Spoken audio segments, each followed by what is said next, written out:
So, no man is an island. Good morning, everyone.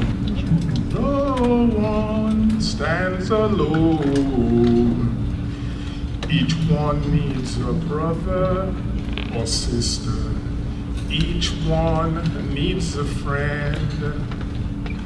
You can't make it alone, all by yourself. No, you can't make it alone. And if you try to make it all by yourself, you're gonna wake up and find you need somebody else. So, I did not write that.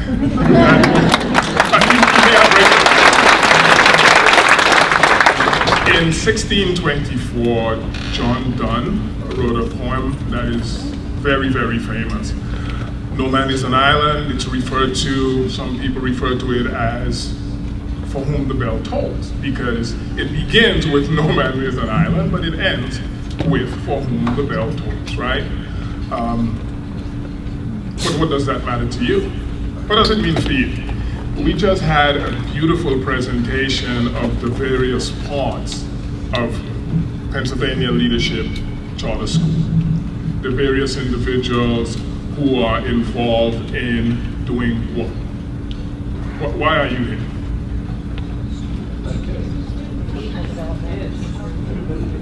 Who are you?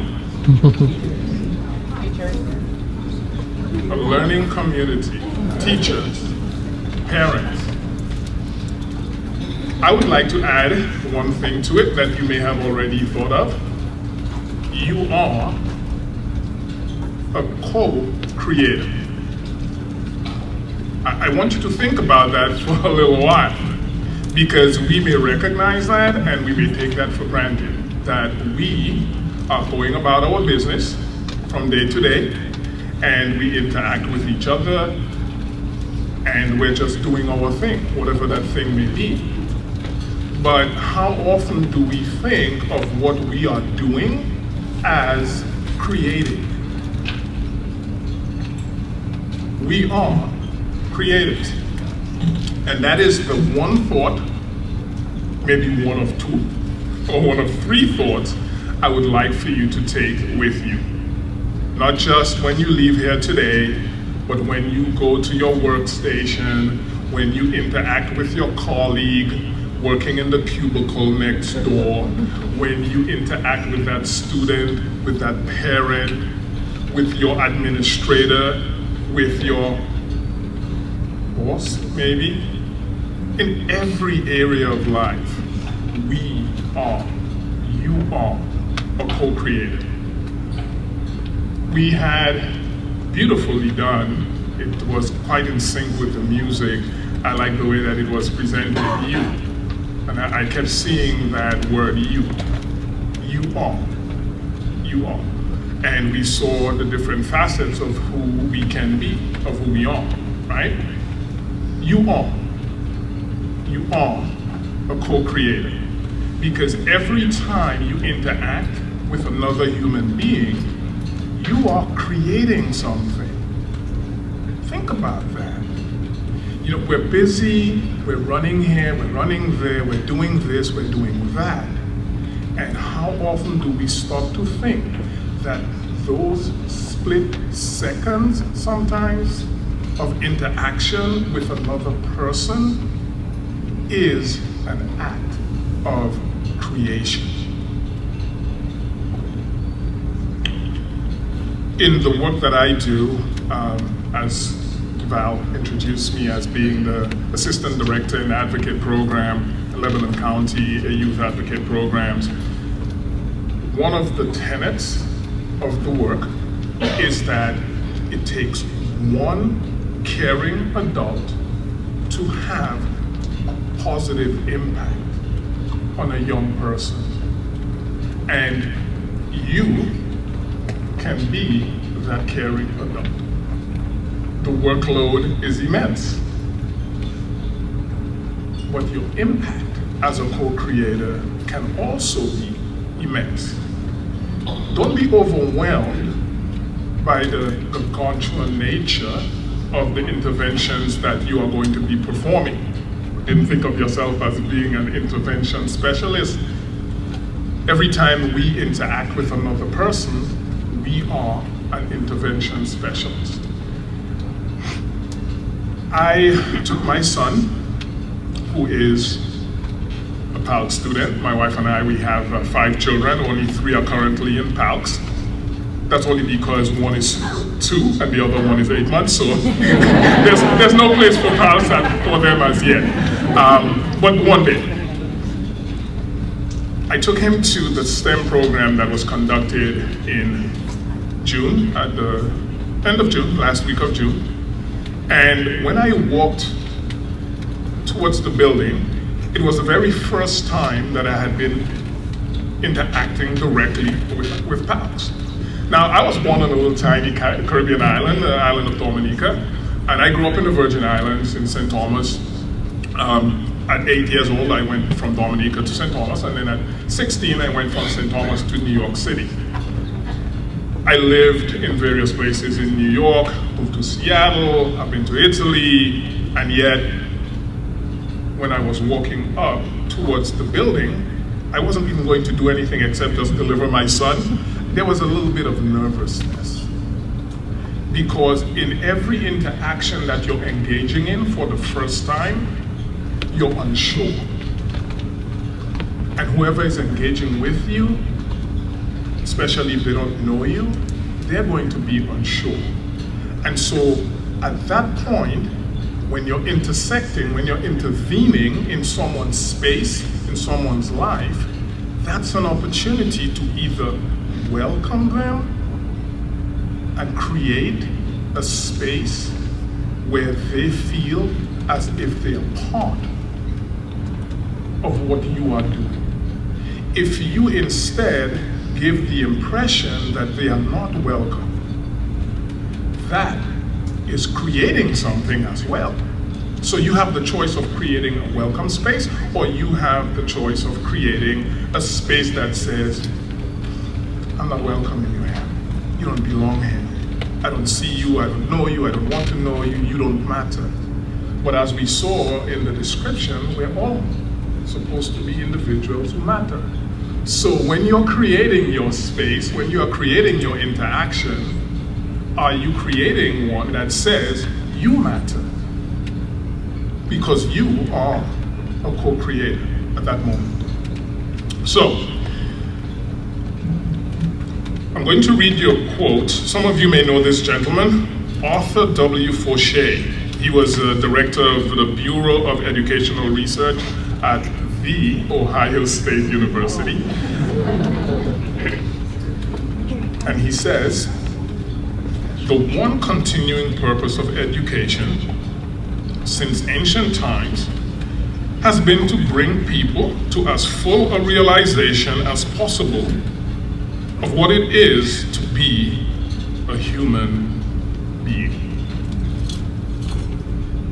So when you interact with another person, you are creating a human being. We heard the happy announcements of the births that occurred, the pregnancies that are in process.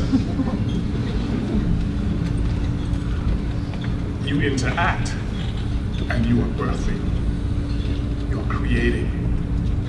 You're creating someone's life. That's tremendous power. And in the community that we have, the one that we are creating, we can make it as welcoming, as positive, as inspiring as we choose, as you choose. Because you may hear this again at least once or twice, you are a co-creator. But who are you? Who are you? Many of you I would imagine have gone to college, you've gotten a degree, and when I asked the question the first time, some people said, we're teachers, educators.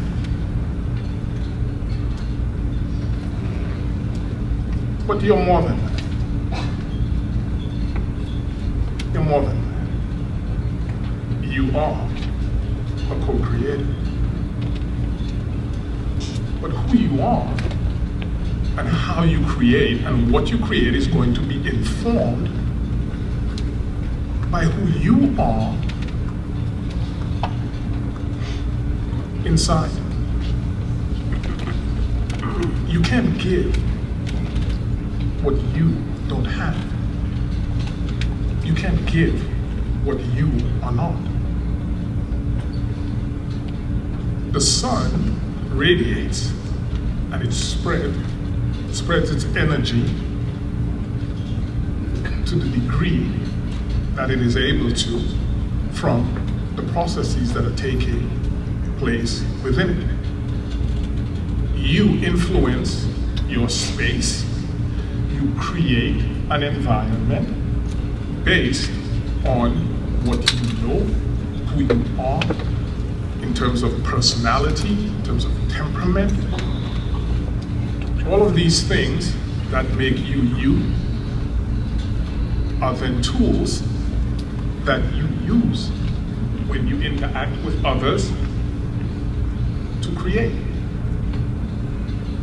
So whether you are the individual who greeted me when I walked into the PALCS building for the first time, and smiled, and said, "Good morning." She said it differently, her voice was a little bit higher than but she said, "Good morning," and she smiled. And that alleviated a little bit of the anxiety that I felt, because I felt welcome. You can do likewise for another individual. Do you smile when you greet someone? Are you giving them the impression that, yes, you're here? I like you being here. And I'd like to know how I can help you. So she asked why I was here, and I explained to her that I was here to participate, well, not me directly, but we have my sons sign in for the STEM program, and we did that. She told us to sign in, and then she said, well, you can sit over here. And then I asked, well, I have some work that I'd like to do. Is there space that I can sit and get some work done? And she was very gracious. She pointed me to an area that I could go and sit. And so that's what I did some work there for a while.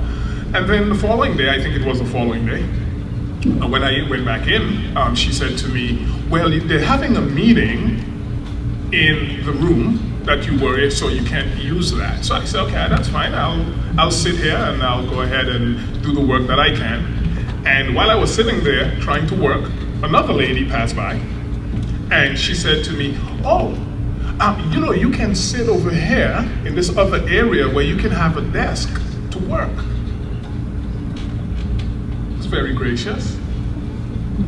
What motivated her to do that? She could have seen me sitting there trying to do some paperwork on a little piece of paper with a folder to use, but she chose instead to say to me, be more comfortable. She didn't say, oh, welcome to PALCS. She said, oh, you can sit here and you can do your work. She created a space for me.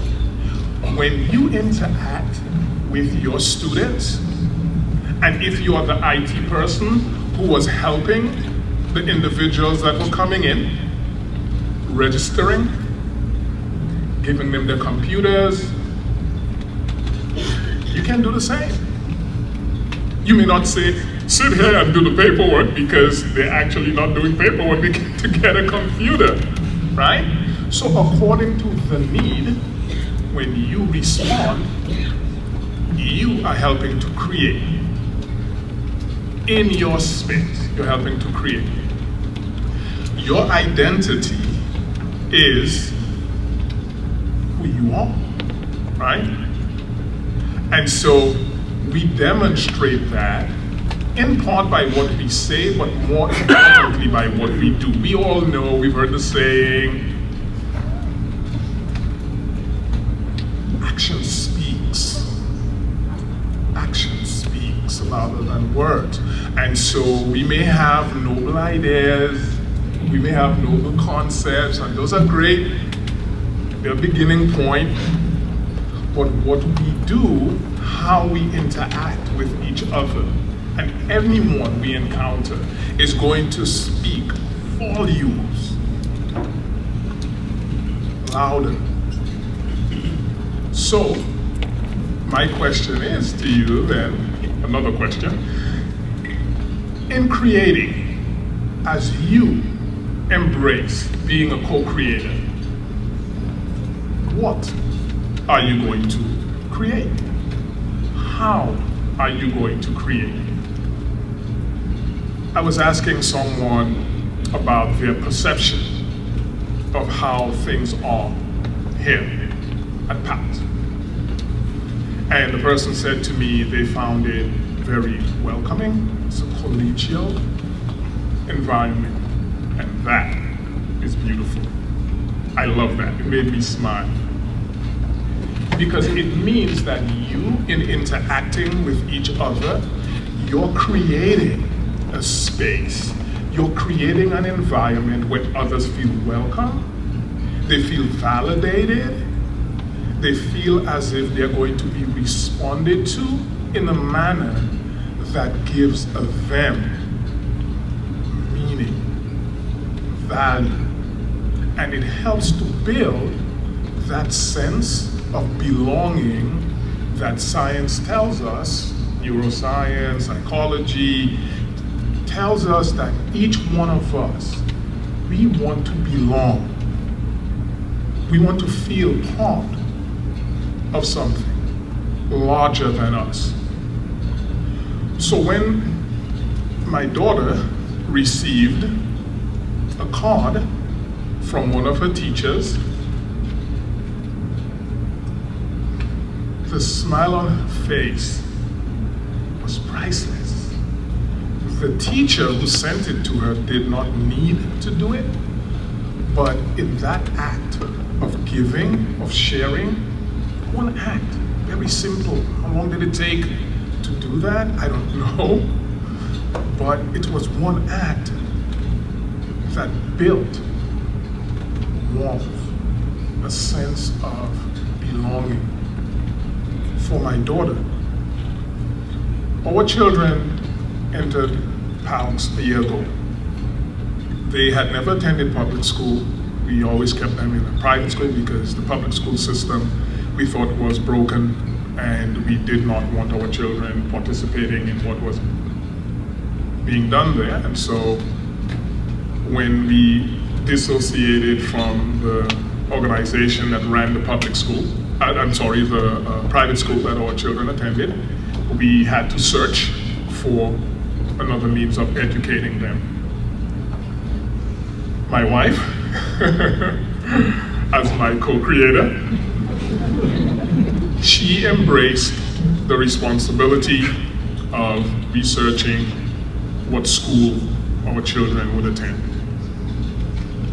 And when she told me that she was going to choose, because she thought the Pennsylvania Leadership Charter School was the place, I asked her, well, why?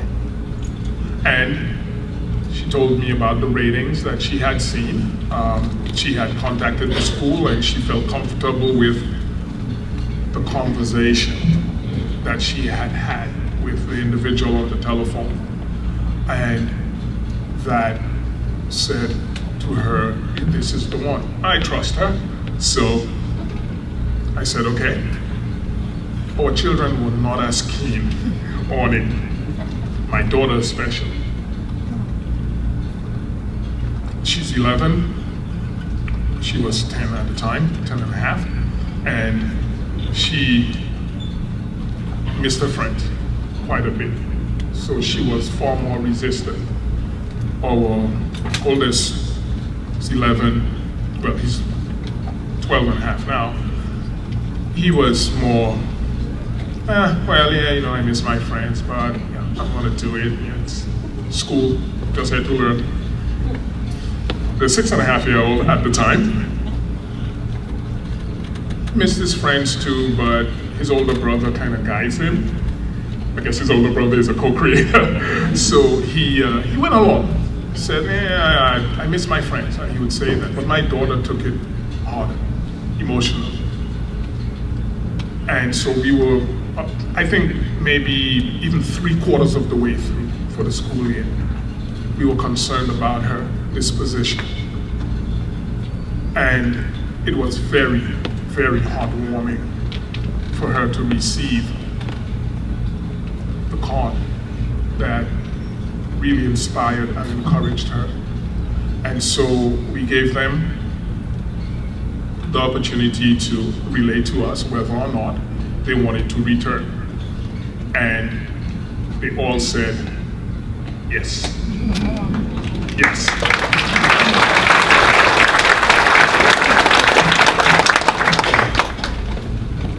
You created that. You created that. You are creating an environment by the way you interact with each other, by the way you interact with the student. You are a co-creator with that individual that you're interacting with. You are creating what? I love that aphorism, is it now? Gandhi. Be the change you want to see in the world. Be it. There's probably a little bit of a siphoning off from the rabbis who say that the purpose of the instruction, the Torah, is to be truth. It's not to learn it academically, it's to be it. Be. That was one of the passing blurbs on what we saw on the screen a little while ago. Because by being, you are creating. And why is that important? Because we talk a lot about community, especially here at a time in the world, especially in the United States. We're quite familiar with that, where there seems to be an entrenchment of opposing ideas. And the 60, 70% of the things that we have in common are relegated, it seems, to the dung heap, while the 30% that we differ on, 40% that we differ on, are magnified. How is that going to create community? How is that going to create a sense of being together? If we are focused on differences rather than on being more welcoming, more open, so that we can create what we want.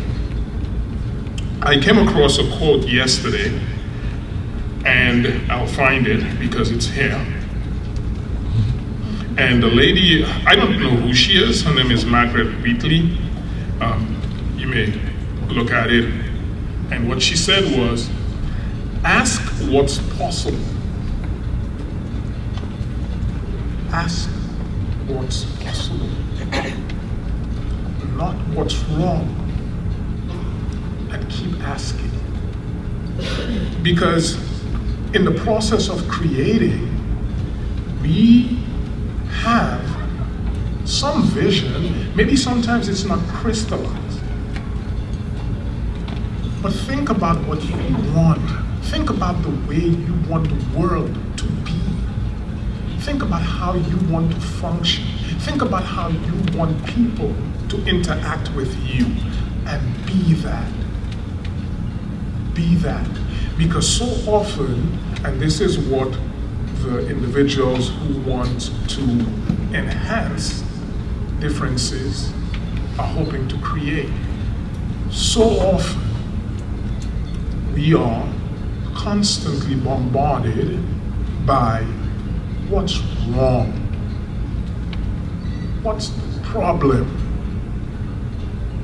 instead of how can I make better happen.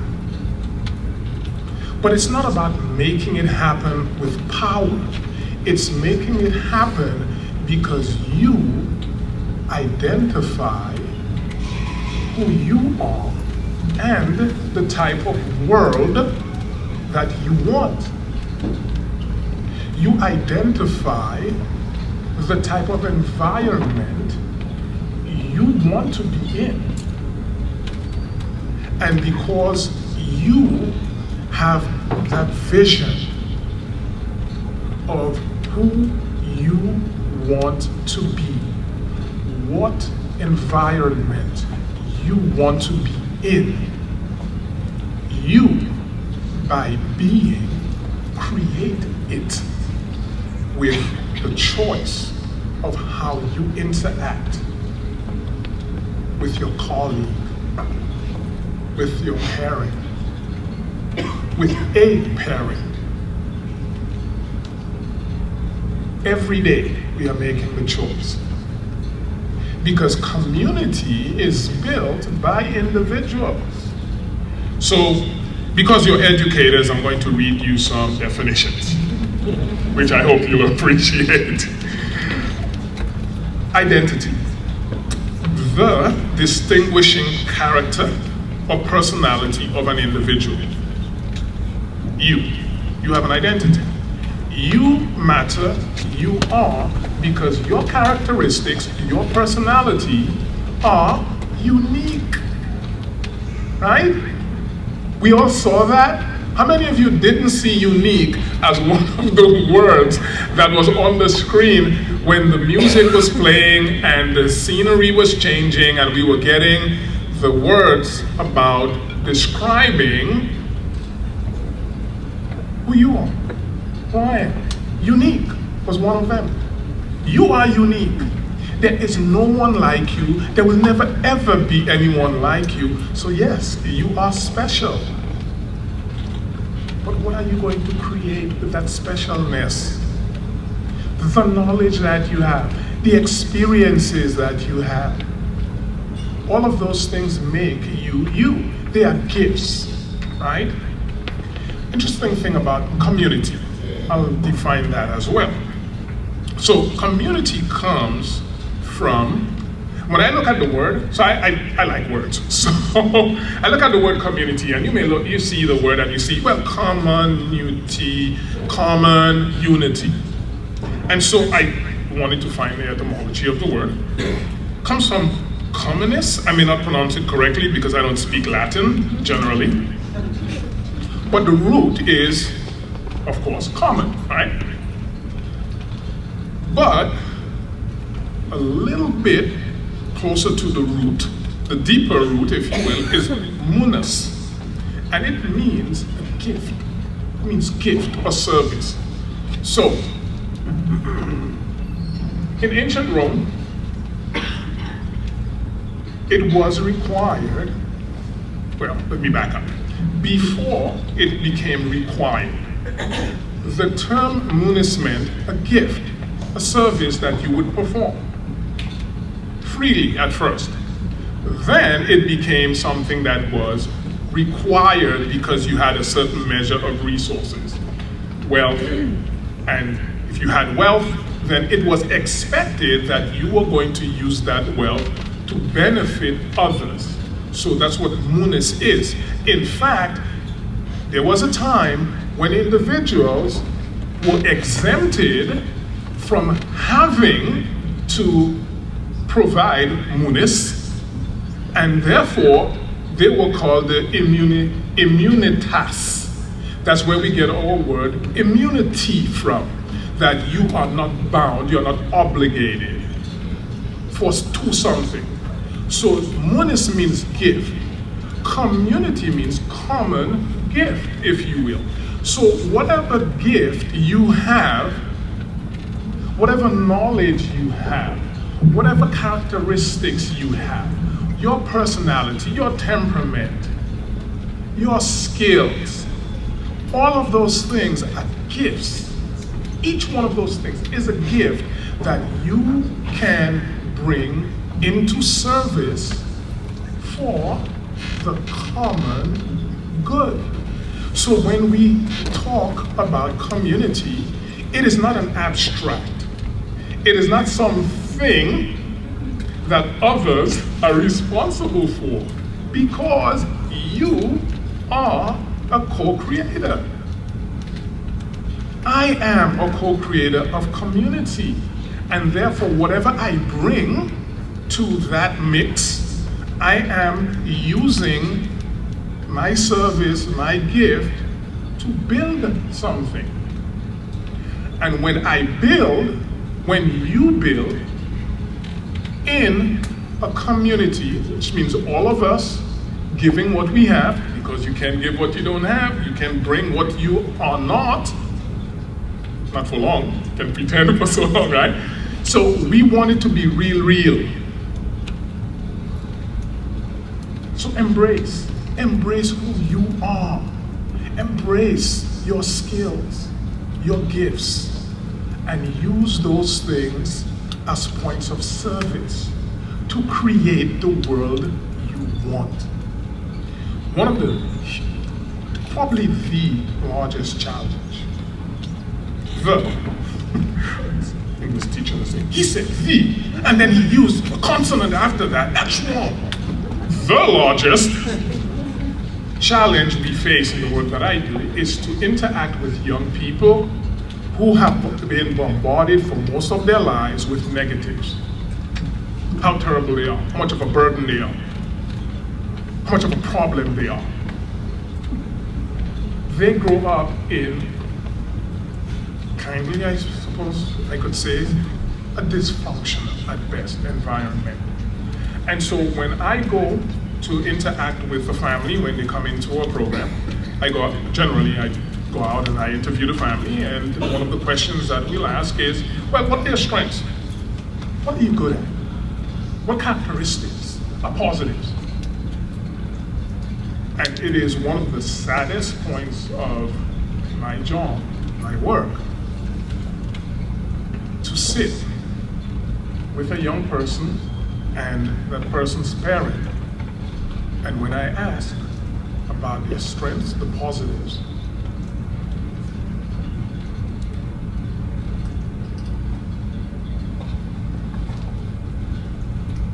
I hear nothing. I hear crickets.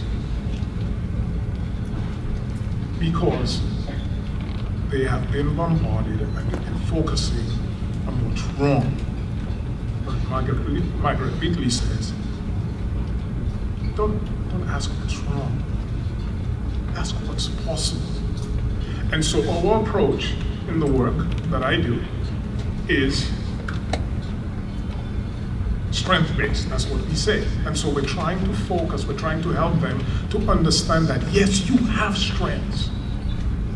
It's not about what you do, it's not that I'm a great basketball player. And generally, when we start asking about what you're good at, do you do video games, right? But who are you? What do you have in you? What are your aspirations?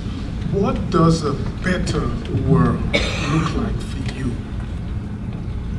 Not just in terms of what you can get out of it, but what contribution do you want to make to the world? Those are challenges. Those are the challenges you face. You probably know that the word educate has a root in Latin, again, and that root means to draw out, to lead. So we generally may think of education as giving knowledge, giving information, giving direction.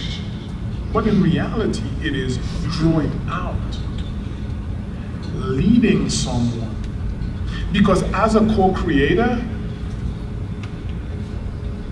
as a teacher, as an administrator, as a tech guru, it is really not for you to make anything happen. When we take that approach, it's the command and control default that we oftentimes go to. The real challenge is, how can you lead? How can you lead? How can you lead someone to where they want to truly be? That may begin with recognizing who they are as a co-creator, so that you are not imposing your will, but you are making them welcome. You are giving them the opportunity to discover who they are, and you're leading them in the process of that self-discovery so that they can go towards what they hopefully recognize as a better place to be. The repetition of learning is how we create culture.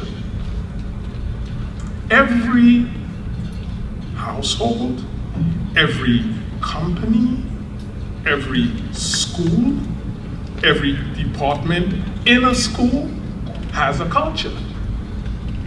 Culture comes from the word cultus, which has its root in agriculture. Culture? Agriculture? Yeah. To cultivate. You grow something.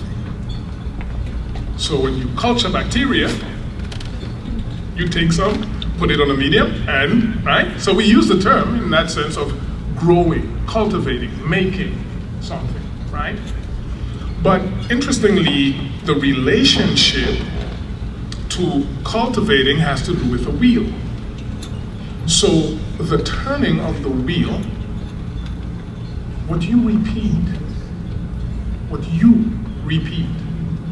your characteristics, your personality, your knowledge.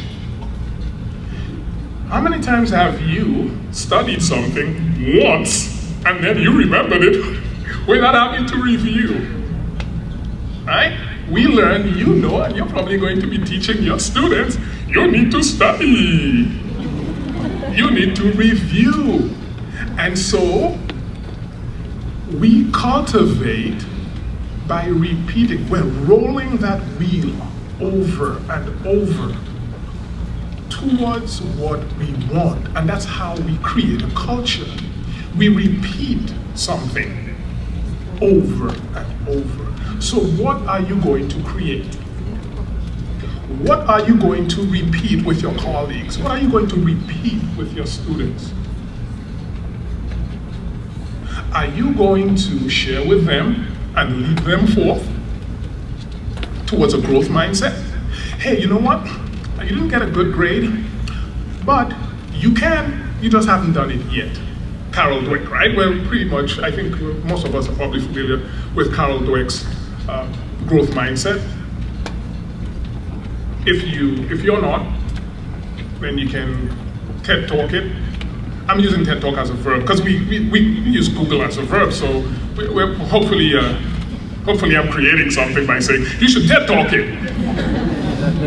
Not yet, that's the title of it. So if we create a culture where we're saying to the youngsters with whom we work, those skulls full of mush, crop crunchers, as I like to refer to my little one sometimes. We have an 8-year-old who's crawling around, and everything he sees, he's trying to develop his fine motor skills. Well, he doesn't recognize that, but he's trying to develop it so that he can put it in his mouth. Yeah. So I call it crumb crunching. So that's the process of us creating. We're creating by repeating a particular pattern, an approach. Is it a welcoming approach?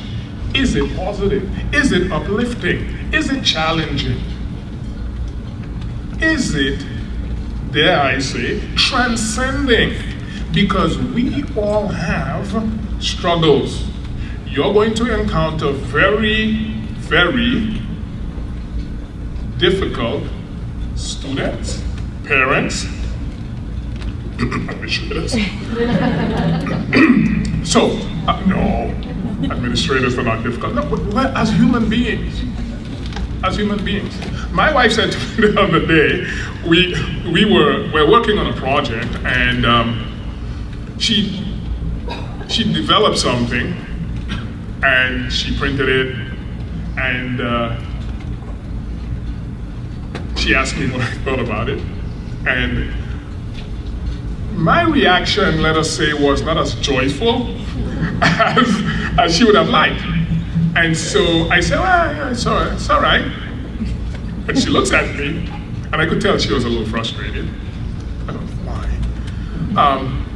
And she said, you're a very difficult person to work with. Why? Because I know how you are. I don't like that. I like that, but I think you can tweak it. Like this, like that. We all have our characteristics that someone,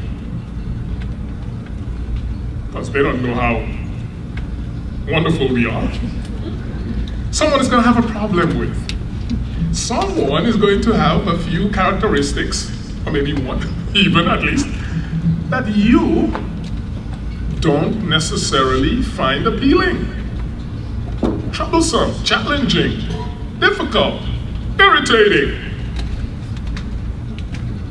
But by how you respond, you can create something better. So, parents don't respond.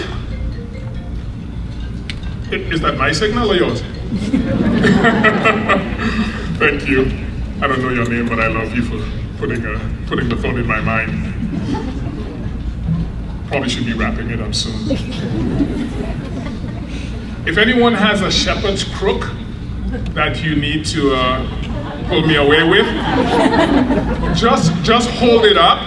You don't actually come and pull me away. So we are each powerful.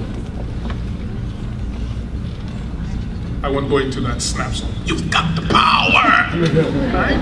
No, we have the ability to create. Think about that. Don't take it for granted. By interacting with another person, you are a co-creator. That's power. You don't have to make anyone do anything. You can try to encourage, you can try to inspire, you can educate, you can lead. You can be the better example, but you don't have to make anyone do anything. Be it. Be the giver, the service deliverer that you believe makes the world better, that creates the community that you want. And when you are challenged, when the going gets tough, the tough don't get going, you don't run away, you turn the wheel of what you believe in, what you want. And by being the mover, the leader that simply owns the power, the responsibility to be a co-creator, you can turn the world upside down. Not by whacking people over the head and saying, straighten up and fly right, but by being, giving, serving. As an educator, as a tech assistant, when my children had trouble, we had someone to call. It wasn't Ghostbusters, but there they were, serving, using their gift to help our children to accomplish their task. So you may think, I'm just a tech person, I'm just a person answering the phone. No, you're not just. You are a co-creator. Own it, own it, own it. That's power. You are not a victim. You're not a victim of circumstances. Are there circumstances beyond our abilities? No. No.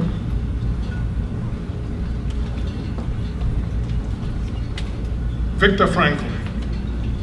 Some of you may have heard of him. Man's search for meaning. If you don't know who Viktor Frankl is, please look it up. Look him up. A victim of circumstance, the power to create what you believe in.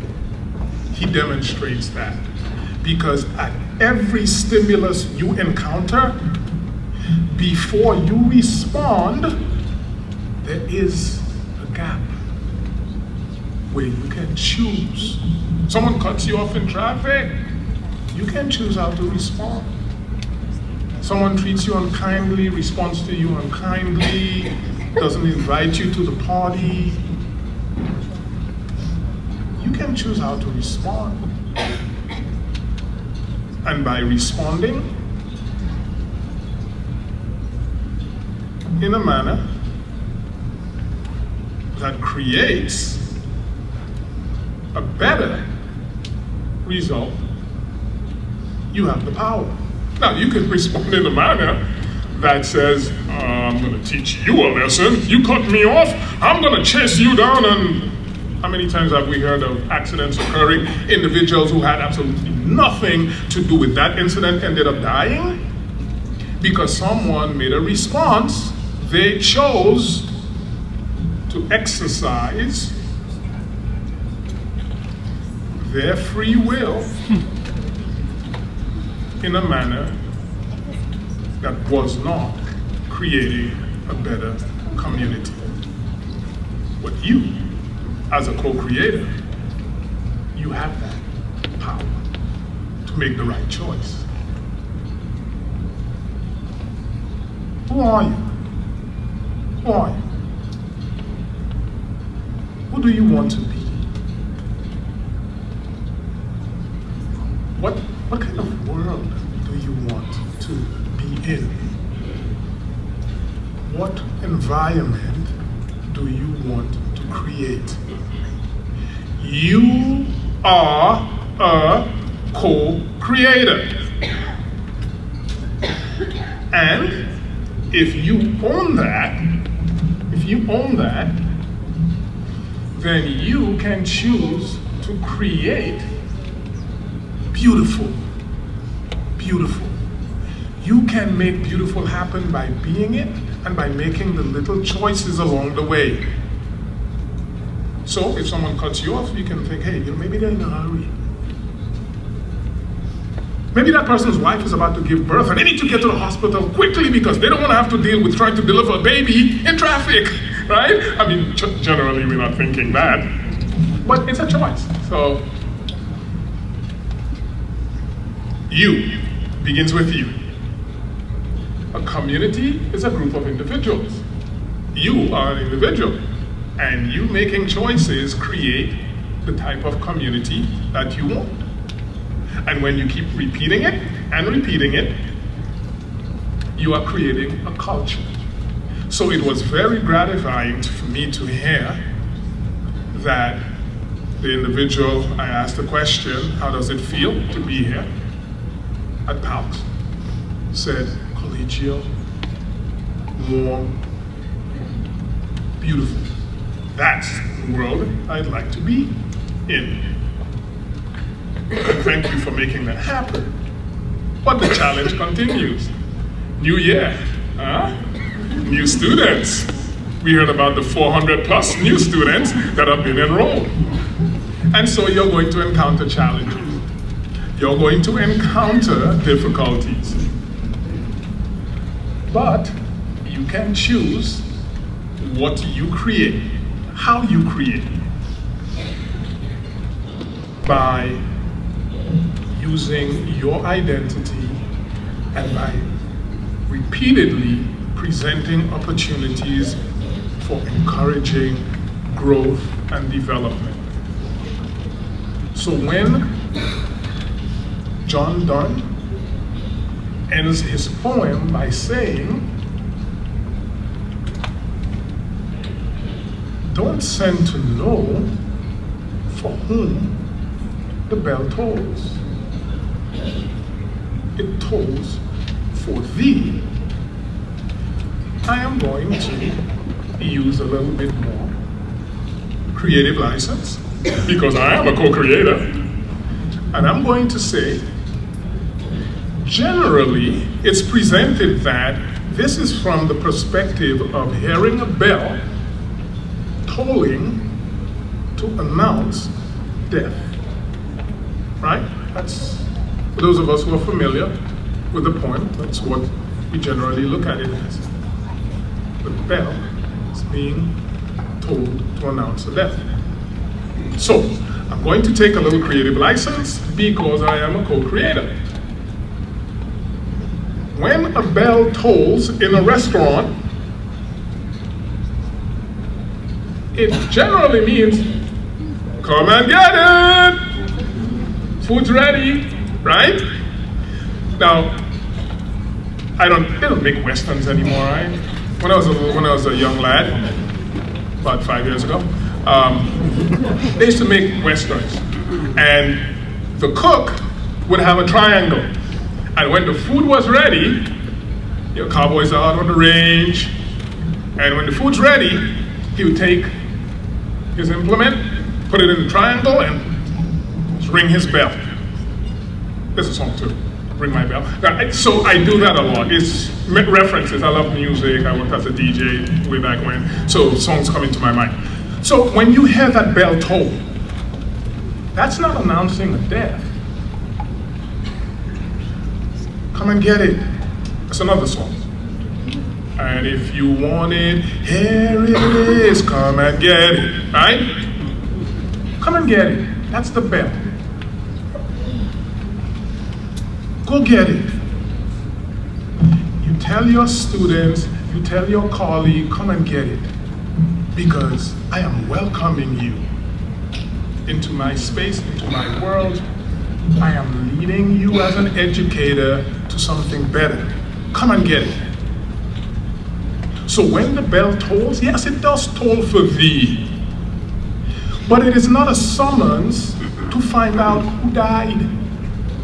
It's a summons for you to wake up and live, Bob Marley. Pick up and live. Because life is one big road with lots of signs. But when you're riding through the ruts, don't you complicate your mind. Flee from hate, mischief and jealousy. Don't bury your thoughts, put your dreams to reality. And all together now, wake up and live your because life is beautiful. Yes, bad things happen in it, but we are not victims. We can choose to create better by being better, by inspiring others, encouraging others to become better. You are unique, and you are uniquely positioned, you are uniquely endowed to create better. No matter what the world throws at you, and you can inspire those you interact with to recognize and embrace, adopt, that they too are co-creators. So when the bell tolls, because no one is an island and no one stands alone, so when the bell tolls, it tolls for you as a co-creator to make better happen by being better, by making better choices to create the world, the community, the culture that you want to be. So, have a great year and go forth and co-create.